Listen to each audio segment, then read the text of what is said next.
Hi guys, welcome back to Finder Academy. दोस्तों, जैसे कि मैंने आपसे कहा था कि हम एमसीक्यू सीरीज लाने वाले हैं, मॉक क्वेश्चंस हम डिस्कस करने वाले हैं जो कि काफ़ी इंपॉर्टेंट हो जाते हैं किसी भी ऐसे एग्जाम को क्रैक करने के लिए जिसमें आपको एमसीक्यू टाइप के क्वेश्चन मिलेंगे, मतलब ऑब्जेक्टिव टाइप की वो एग्जाम होगी।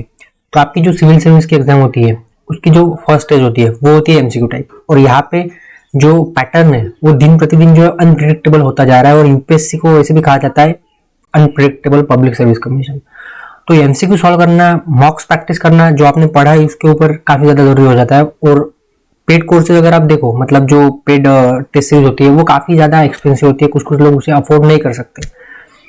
तो मैं सोच रहा था कि हम एमसीक्यू सीरीज स्टार्ट करें जिससे कि उन लोगों को बेनिफिट्स मिल सके जो डेली बेसिस पे प्रैक्टिस करना चाहते हैं एमसीक्यूज को ऑन स्टैटिक सब्जेक्ट, और हम आगे चल के करंट अफेयर को भी डिस्कस करेंगे।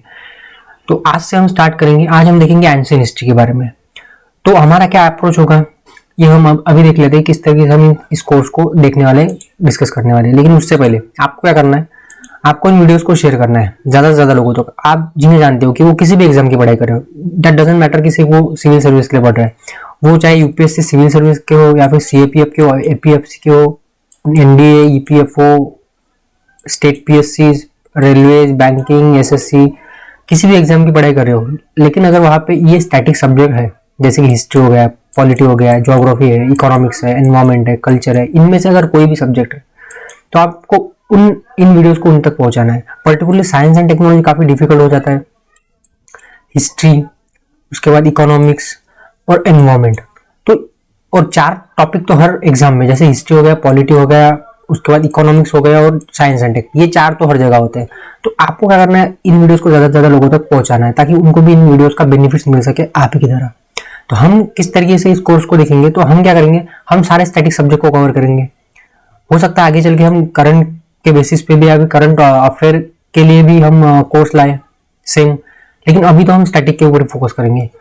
तो एमसीक्यू के थ्रू हम क्वेश्चन डिस्कस करेंगे डेली बेसिस पे according to the trend of UPSC CSC. Main जो टारगेट है वो सिविल सर्विसेज वाली है, लेकिन यूपीएससी के एग्जाम में यूपीएससी के हर तरीके के एग्जाम देने वाले स्टूडेंट्स के लिए हेल्पफुल है, और बाकी एग्जाम वाले भी, बाकी जो स्टेट पीएससी होती है, रेलवे, वो भी इन वीडियोस को देख सकते हैं। क्यों? क्योंकि हिस्ट्री थोड़ी ना बदलने वाली, history, polity, economy, science and tech ये तो स्टैटिक है, ये बदलने वाला नहीं है। हर एग्जाम में तो वही रहेगा। जैसे कि हमें इंडस वैली सिविलाइजेशन पढ़ना है, या फिर आप पॉलिटी का सपोज कोई टॉपिक पढ़ो जैसे कि प्राइम मिनिस्टर या फिर प्रेसिडेंट है, तो क्वेश्चन पैटर्न थोड़ा बदल सकता है, लेकिन अल्टीमेटली जो आपका जो कंटेंट है, कंटेंट तो ही रहेगा ना। तो इसलिए ये हर तरीके के एग्जाम के लिए इंपॉर्टेंट है। बस कंडीशन ये है कि वो कॉम्पिटिटिव एग्जाम होनी चाहिए और वहाँ पे आपके ऑब्जेक्टिव क्वेश्चन होने चाहिए। तो हम क्या करेंगे, हम करंट अफेयर के ऊपर भी फोकस करेंगे कि उस टॉपिक से रिलेटेड कोई करंट अफेयर है क्या, तो हम उसको भी डिस्कस कर लेंगे, और हो सकता है आगे चल के हम स्पेशल करंट अफेयर को भी डिस्कस करें। तो अभी आपको क्या करना है, जब मैं क्वेश्चंस को आपके सामने लाऊंगा, आपको वीडियो को 10 सेकंड के लिए पॉज करना है और आपको उन स्टेटमेंट को पढ़ के आंसर आपका सोच लेना है मन में, और एट द एंड आपको कमेंट बॉक्स में बताना है कि आपके कितने सवाल जो है सही आए हैं। जैसे कि 5 to 6 क्वेश्चन हम डेली बेसिस पे डिस्कस करेंगे, तो आपके कितने सही है आपको कमेंट बॉक्स में बताना है। इससे मुझे पता चलता रहेगा कि आप कितनी पढ़ाई कर रहे हो, कितना नहीं कर रहे हो, और आपका एक मतलब पीयर्स जो होते हैं ना, पीयर प्रेशर, कंपटीशन भी अच्छा रहता है फिर हमारे जो बाकी जो व्यूअर्स होंगे उनके साथ। तो आपको वीडियोस को ज़्यादा से ज़्यादा शेयर करना है ताकि ज़्यादा से ज़्यादा लोगों तक इनके बेनिफिट जो है मिल सके। तो चलिए फिर हमारे देखते हैं। आज तो हम एंशिएंट हिस्ट्री से स्टार्ट कर रहे हैं। तो एंशिएंट हिस्ट्री को स्टार्ट करें क्योंकि हमारा हिस्ट्री ऑप्शनल का कोर्स चल रहा है, और हो सकता है आपने इन टॉपिक्स को पढ़ लिया हो पहले, इसीलिए फिर मैंने एंशिएंट हिस्ट्री से स्टार्ट किया। अभी जो नेक्स्ट लेक्चर आएगा शाम में आएगा, शायद आज शाम को, तो वो पॉलिटी के ऊपर आएगा।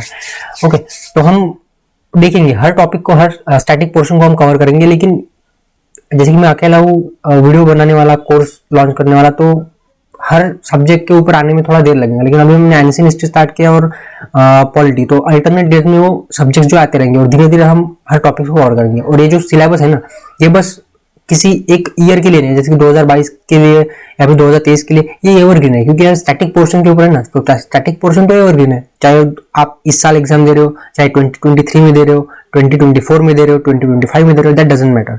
आप किसी भी साल किसी भी साल के लिए अपेयर होना चाहते हो, किसी भी एग्जाम के लिए, ये कोर्स एवरग्रीन रहेगा। तो चलिए देखते हैं। सबसे पहले तो टॉपिक क्या है हमारा आज का, स्टोनेज। अभी देखो सिविल सर्विसेज में इसके ऊपर क्वेश्चन काफी कम आते हैं और बाकी एग्जाम में भी इसके ऊपर क्वेश्चन काफी कम आते हैं, लेकिन हमारा इतिहास जो है ना यहीं से शुरुआत होता है। और इसीलिए मैंने स्टोन एज के ऊपर कुछ क्वेश्चन डाले हैं जो कि आ सकते हैं, क्योंकि ये सिलेबस का तो पार्ट है। अब तक क्वेश्चन नहीं आए इसका मतलब ये नहीं कि आगे नहीं आएंगे। तो हम देख लेते हैं। सबसे पहले अभी आपको करना है, वीडियो को 10 सेकंड के लिए पॉज करके आपको इसका आंसर सोच लेना है। अभी मैं 10 सेकंड नहीं रुकने वाला क्योंकि इससे हमारा वीडियो मतलब लेंथी हो जाएगा। तो मैं अज्यूम कर रहा हूँ कि आपने 10 सेकंड के लिए वीडियो पॉज करके आंसर सोच लिया। तो अभी हम इस क्वेश्चन को डिस्कस करते हैं और हम ऐसे ही करेंगे। तो सबसे पहला क्वेश्चन क्या है, सबसे पहले क्वेश्चन क्या कर रहा है, क्वेश्चन को ध्यान से पढ़ना चाहिए। क्वेश्चन ध्यान से नहीं पढ़ोगे ना तो फिर गड़बड़ हो जाएगी। क्वेश्चन को ध्यान से पढ़ लो। सबसे पहले बोल रहा है consider the following statement regarding palaeolithic age. Palaeolithic age के बारे में जो स्टेटमेंट्स है उनको आपको यहाँ पे दिया गया है, उनको आपको पढ़ना है। तो सबसे पहले क्या है, the people of this age, मतलब पैलियोलिथिक एज के mainly dependent on hunting and gathering. मैं आशा कर रहा हूं कि आपने इन क्वेश्चन का आंसर दे दिया होगा कमेंट बॉक्स में, आपने सोच लिया होगा। तो अभी मैं बताने एक्सप्लेन करने वाला हूँ कि स्टेटमेंट कह रहा है कि ये जो लोग थे पैलियोलिथिक एज के, ये मेनली हंटिंग एंड गैदरिंग को परफॉर्म करते थे। तो क्या लगता है आपको, सही है क्या स्टेटमेंट? बिल्कुल सही है, हमने डिस्कस किया है। They used to dwell mostly on trees. तो ये स्टेटमेंट तो गलत है, क्योंकि पैलियोलिथिक एज में तो वो मतलब पेड़ों से नीचे आ गए थे, ग्राउंड पे आ गए थे। और अगर आप स्टोन एज को कवर करना चाहते हो, पैलियोलिथिक एज, मेसोलिथिक एज, तो आपको इस वीडियो के एंडिंग में जब आपका एंड स्क्रीन आता है ना, तो वहां पे आपको स्टोन एज के ऊपर जो लेक्चर्स हैं वो मिल जाएंगे मेरे। तो वहां से आपको डिटेल में कवर हो सकता है अगर आप करना चाहते हो तो एंशिएंट हिस्ट्री स्टोन एज। तो ये स्टेटमेंट गलत है क्योंकि वो अभी ट्रीज से मतलब जमीन पे आ गए थे, तो ये स्टेटमेंट हो गया गलत। तो अगर सेकंड स्टेटमेंट गलत हो गया तो आपका ये ऑप्शन तो हो गया कट। तो इलिमिनेशन मेथड का हम इस्तेमाल करना है, ये भी हम देखेंगे कि किस तरीके से आप इलिमिनेशन मेथड का इस्तेमाल कर सकते हो। अभी सेकंड स्टेटमेंट रॉन्ग है, इसका मतलब क्या है, ये आंसर नहीं हो सकता क्योंकि यहाँ पे करेक्ट पूछा है ना। ये भी आपको ध्यान रखना है कि यहाँ पे करेक्ट है या इनकरेक्ट है। तो अगर ये दो अगर गलत है सेकंड ऑप्शन, तो फिर ये कट हो गया और ये कट हो गया, तो बचा क्या, option B and option D. अभी इन दोनों में से आंसर होगा। तो थर्ड स्टेटमेंट हम देख लेते क्या है, this phase run parallel to ice age. बिल्कुल सही है, आइस एज इसी वक्त तो चल रहा था। तो फिर आपका आंसर क्या होगा, आंसर डी। होप आपने आंसर सही किया होगा, आंसर डी इसका सही आंसर। एक्सप्लेनेशन देख लेते, वही एक्सप्लेनेशन मैंने जो एक्सप्लेन किया, आप यहाँ से आराम से पढ़ सकते हो, पीडीएफ आपको टेलीग्राम चैनल पे मिल जाएगी। तो ये आप ही के लिए है और इसीलिए मॉक्स देना पड़ता है क्योंकि आपको एक्सटर्नल भी मिल जाता है और आपकी रिवीजन भी हो जाती है और आप जो गलतियां करना है आप यहीं पे कर लो। नेक्स्ट क्वेश्चन देख लेते, एक्सप्लेनेशन मैं नहीं पढ़ने वाला, एक्सप्लेनेशन आपके लिए, आप पढ़ो आराम से। सेकंड क्वेश्चन आप 10 सेकंड के लिए वीडियो पॉज करके सोच लो आंसर क्या होगा। मैं स्टेटमेंट पढ़ने जा रहा हूँ, होप आपने आंसर सोच लिया होगा। अभी यहाँ पे बोला गया है कि कुछ नीचे स्टेटमेंट दिए गए, उनमें से आपको करेक्ट स्टेटमेंट को पहचानना है रिगार्डिंग स्टोन एज। तो फर्स्ट स्टेटमेंट क्या है कि ड्यूरिंग द मेसोलिथिक एज की बात हो रही है, फुल फ्लेज एग्रीकल्चर स्टार्ट हुआ था। जरा याद करो, क्या मेसोलिथिक एज में फुल फ्लेज एग्रीकल्चर स्टार्ट हुआ था? तो नहीं, मेसोलिथिक एज में फुल फ्लेज एग्रीकल्चर स्टार्ट नहीं हुआ था। अगर फर्स्ट स्टेटमेंट रॉन्ग है और हमें करेक्ट पूछा गया है तो फिर ये भी आंसर नहीं हो सकता और ये भी नहीं हो सकता, फिर बचा गया बी एंड डी। तो सेकंड स्टेटमेंट देख लेते कि बुर्जाहूम एक साइट है न्यूलिथिक फेज की, जहां से आपको डॉग ब्यूरियल जो है ना उसके एविडेंसेस मिल रहे हैं, मतलब मास्टर्स जो थे उनके साथ डॉग को भी वो ब्यूरी करते थे। तो ये बिल्कुल सही है, मैंने बताया था जब हम ऑप्शनल का कोर्स डिस्कस कर रहे थे तो इसको मैंने बताया था और हमारे कोर्स में भी है। तो सेकंड स्टेटमेंट सही है, मतलब आंसर हो गया बी, ओनली बी। देखते हैं आंसर क्या हमारा सही है या नहीं है। बिल्कुल सही है, आंसर बी। यहाँ पे देखो, start of agriculture was evident from Mesolithic age, was not evident, sorry यहाँ पे गलती हो गई, the start of agriculture was not, यहाँ पे not आएगा, was not, इसको करेक्ट कर लेना, was not evident from Mesolithic age but full fledged beginning started with the Neolithic age। PDF में आपको ये यहाँ पे करेक्शन मिल जाएगा, यहाँ पे not आना चाहिए, ठीक है। with the start of Mesolithic age the climate become warmer and as a cold age ended। बिल्कुल सही है, डोमेस्टिकेशन ऑफ एनिमल उन्होंने स्टार्ट किया था Mesolithic age से, ना कि फुल फ्लेज एग्रीकल्चर स्टार्ट हुआ था।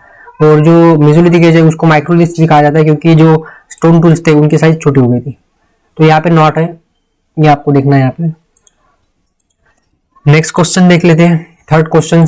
आंसर आपको बता देना है, वीडियो 10 सेकंड के लिए पॉज करना है। कंसीडर द फॉलोइंग स्टेटमेंट, मैं स्टेटमेंट पढ़ रहा हूँ। फर्स्ट स्टेटमेंट है the people of neolithic age started to use pottery for grain storage, मतलब जो सरप्लस प्रोडक्शन होता था उसके लिए हमने देखा था न्यूलिथिक एज में एग्रीकल्चर स्टार्ट हो चुका है और न्यूलिथिक एज में अगर एग्रीकल्चर स्टार्ट हो चुका है तो फिर सरप्लस प्रोडक्शन हो रहा था, सरप्लस प्रोडक्शन के लिए आपको स्टोर करने के लिए पॉटरी लगेगी। तो ये स्टेटमेंट बिल्कुल सही है, first statement is correct. Second statement देख लेते हैं, from mesolithic age the evidence of sedentary life has been recovered. तो ये स्टेटमेंट गलत है। सेकंड स्टेटमेंट, मेसोलिथिक एज से सेडेंटरी लाइफ स्टार्ट नहीं हुई थी, मतलब थोड़े बहुत नोमैडिक, थोड़े बहुत मतलब रहने लग गए थे वो, लेकिन अभी भी नोमैडिक ही थे। तो ये स्टेटमेंट क्या है, गलत है। तो सेकंड स्टेटमेंट अगर गलत है तो ये कट होगा ये, ठीक है। हमें करेक्ट आंसर चाहिए। करेक्ट क्या है, तो थर्ड है मेयरगढ़, दाऊजी लेडिंग and Burzahom and Lakhudiyar are some stone age site, बिल्कुल सही है, स्टोनेज साइट है ये। तो अगर 1 एंड 3 करेक्ट है तो आंसर देख लो, हमारा बी आंसर हो जाएगा। तो होप आपको आंसर्स मिल रहे हैं। एक्सप्लेनेशन आप ऐसा आराम से पढ़ सकते हो। Sedentary life has started from neolithic age, okay, not mesolithic age. Last fourth question देख लेते हैं कि consider the following statement. First statement क्या है कि the people of mesolithic age practice painting which is evident from mural paintings of Bhimbetka and लखोदियार।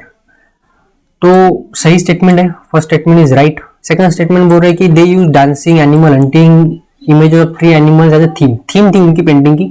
Second statement भी सही है। तो अभी आप क्या करोगे, जल्दी जल्दी में आंसर सी टिक कर दोगे कि दोनों स्टेटमेंट सही है। लेकिन आपको यहाँ पे ध्यान से देखना है कि यहाँ पे पूछा गया नॉट करेक्ट, करेक्ट नहीं पूछा गया, यहाँ पे नॉट करेक्ट। तो इनकरेक्ट स्टेटमेंट आपको बताना है। आपको क्या बताना है, इनकरेक्ट स्टेटमेंट। तो इनकरेक्ट स्टेटमेंट है तो दोनों सही है, तो मतलब आंसर हो गया डी। तो हम यही गलती करते हैं, हम जल्दी जल्दी में दोनों स्टेटमेंट देख लेंगे, ये यहाँ पे देखेंगे करेक्ट इनकरेक्ट, और यहाँ पे हम ज्यादातर फंस जाते हैं। मैंने बहुत बार ये गलतियां की है, नॉट करेक्ट और इनकरेक्ट में। तो आपको आता सब है लेकिन आप जल्दी जल्दी में गलतियां कर देते हो। तो आपका आंसर होगा डी। यहाँ पे आपको ध्यान देना है, नॉट करेक्ट। एक्सप्लेनेशन आप यहाँ से आराम से पढ़ सकते हो। कुछ साइट्स है भीमबेटका, लखोदियार, लालगंज, ये कुछ मेसोलिथिक फेज की साइट्स है जहाँ पे आपको पेंटिंग्स। अच्छा, एक सवाल मेरा ये है, मुराल पेंटिंग्स मतलब क्या होता है, ये आपको बताना है। मुराल पेंटिंग्स क्या होती है, ये कमेंट बॉक्स में मुझे आपको बताना है। आपको मुझे बताना है। अगर आपको नहीं पता है तो नेक्स्ट लेक्चर में बता दूंगा। Next question 5, which of the following statement is are correct. Correct, अभी यहाँ पे करेक्ट पूछा गया है कि people of neolithic started to practice religion. क्या रिलीजन स्टार्ट हुआ था? बिल्कुल नहीं, रिलीजन स्टार्ट नहीं हुआ था। स्टोन एज में रिलीजन स्टार्ट ही नहीं होता। रिलीजन स्टार्ट होता है, इवन इंडस वाली सिविलाइजेशन के लोग भी रिलीजियस इतना नहीं थे, वो मर्चेंट सोसाइटी थी। हमने देखा लास्ट लेक्चर में, डिस्कस किया था उसको। तो ये स्टेटमेंट गलत हो गया। और वो फैलस की पूजा करते थे, तो ये भी गलत हो गया। तो दोनों स्टेटमेंट क्या है, गलत है। तो करेक्ट पूछा है ना, तो नन, कोई भी सवाल, कोई भी क्वेश्चन जो है वो सही नहीं है। क्योंकि न्यूलिथिक एज में भले ही उन्होंने, मतलब स्टोन एज में तो रिलीजन स्टार्ट ही नहीं हुआ था। वो देख लेते हैं, एक्सप्लेनेशन देख लेते हैं एक बार कि no emergence of religion during any stage of stone age. लेकिन जब न्यूलिथिक एज स्टार्ट होता है ना, तो ब्यूरियल प्रैक्टिस उन्होंने स्टार्ट कर दी थी, और वो काफी अच्छे से प्रॉपरली डेट को ब्यूरी करते थे अलॉन्ग विद द स्टूल्स। उनका ही मानना था, इसका मतलब कि वो फ्यूचर लाइफ में मानते हैं। तो ये आपको एक्सप्लेनेशन आराम से मिल जाएगा। तो आपको क्या करना है, इन वीडियोस को देखना है, आंसर सोचना है। पीडीएफ को आपको डाउनलोड करना है, पीडीएफ को आपको डाउनलोड करना है टेलीग्राम चैनल से, और इन वीडियोस को शेयर करना ज्यादा से ज्यादा। और आपको एक और चीज करनी है कि आपको कमेंट बॉक्स में आपके आंसर बताने कितने सही है कितने गलत है, ओके। और ऐसे ही हम एमसीक्यूज को जो है ना वो लाएंगे। और आपको फीडबैक ये देना है कि क्या क्वेश्चन आपको, मतलब क्वालिटी टू क्वेश्चन लग रहा है, नहीं लग रहा है। तो मैं तो कोशिश तो यही करूंगा कि सारे क्वेश्चन जो quality to according to trend आए एग्जाम के। लेकिन आपको क्या करना है, आपको कमेंट बॉक्स में बताना है आपके कितने क्वेश्चन सही आए कितने नहीं आए, और वीडियोस को शेयर करना है, ओके। सो मिलते हैं आज शाम को पॉलिटी के एमसीक्यूज के साथ। तब तक टेक केयर।